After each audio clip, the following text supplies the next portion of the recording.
मूसा से कहा, इस्राएलियों को यह आज्ञा सुना कि मेरा चढ़ावा अर्थात मुझे सुखदायक सुगंध देने वाला मेरा हव्यरूपी भोजन तुम लोग मेरे लिए उनके नियत समयों पर चढ़ाने के लिए स्मरण रखना।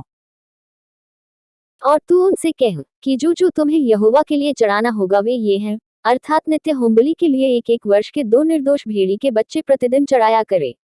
एक बच्चे को भोर को और दूसरे को गोधूली के समय चढ़ाना। और भेड़ के बच्चे के पीछे 1/4 हीन कूट के निकाले हुए तेल से सने हुए एपा के 10वें अंश मैदे का अन्नबलि चढ़ाना। यह नित्य होमबलि है जो सीने पर्वत पर यहोवा का सुखदायक सुगंध वाला हव्य होने के लिए ठहराया गया।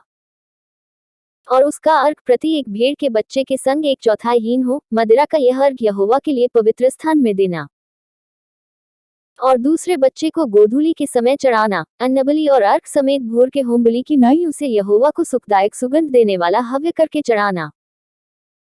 फिर विश्राम दिन को 2 निर्दोष भेड़ के 1 साल के नर बच्चे और अन्नबलि के लिए तेल से सना हुआ एपा का 2/10वां अंश मैदा अर्घ समेत चढ़ाना।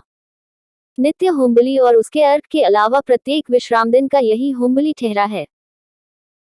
फिर अपने महीनों के आरंभ में प्रतिमास यहोवा के लिए होमबलि चढ़ाना, अर्थात 2 बछड़े, 1 मेढ़ा और 1 वर्ष के निर्दोष भेड़ के 7 बच्चे। और बछड़े पीछे तेल से सना हुआ एपा का 3/10वां अंश मैदा और उस 1 मेढ़े के साथ तेल से सना हुआ एपा का 2/10वां अंश मैदा। और प्रत्येक भेड़ के बच्चे के पीछे तेल से सना हुआ एपा का 10वां अंश मैदा, उन सबों को अन्नबलि करके चढ़ाना। वो सुखदायक सुगंध देने के लिए होमबलि और यहोवा के लिए हव्य ठहरेगा। और उनके साथ ये अर्घ हों, अर्थात बछड़े पीछे आध हीन, मेढ़े के साथ 1/3 हीन और भेड़ के बच्चे पीछे 1/4 हीन दाखमधु दिया जाए। वर्ष के सब महीनों में से प्रति एक महीने का यही होमबलि ठहरे। और एक बकरा पाप बलि करके यहोवा के लिए चढ़ाया जाए। यह नित्य होमबलि और उसके अर्घ के अलावा चढ़ाया जाए।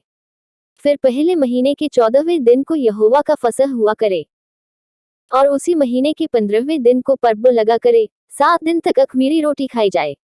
पहले दिन पवित्र सभा हो और उस दिन परिश्रम का कोई काम न किया जाए। उसमें तुम यहोवा के लिए हव्य अर्थात होमबलि चढ़ाना। 2 बछड़े, 1 मेढ़ा और 1 वर्ष के 7 भेड़ के बच्चे हों, ये सब निर्दोष हों। और उनका अन्नबलि तेल से सने हुए मैदे का हो। बछड़े पीछे एपा का 3/10वां अंश और मेढ़े के साथ एपा का 2/10वां अंश मैदा हो। और 7 भेड़ के बच्चों में से प्रति एक बच्चे पीछे एपा का 10वां अंश चढ़ाना। और एक बकरा भी पाप बलि करके चढ़ाना, जिससे तुम्हारे लिए प्रायश्चित हो। भोर का होमबलि जो नित्य होमबलि ठहरा है, उसके अलावा इनको चढ़ाना। इस रीति से तुम उन 7 दिनों में भी हव्य का भोजन चढ़ाना, जो यहोवा को सुखदायक सुगंध देने के लिए हो। यह नित्य होमबलि और उसके अर्घ के अलावा चढ़ाया जाए। और 7वें दिन भी तुम्हारी पवित्र सभा हो और उस दिन परिश्रम का कोई काम न करना। फिर पहली उपज के दिन में, जब तुम अपने 8वां नाम पर्व में यहोवा के लिए नया अन्नबलि चढ़ाओगे, तब भी तुम्हारी पवित्र सभा हो और परिश्रम का कोई काम न करना।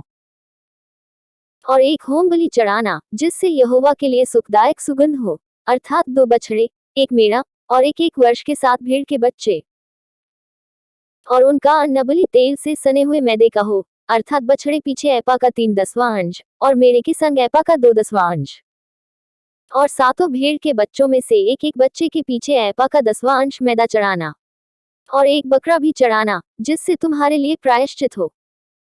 ये सब निर्दोष हो और नित्य होमबलि और उसके अन्नबलि और अर्घ के अलावा इसको भी चढ़ाना।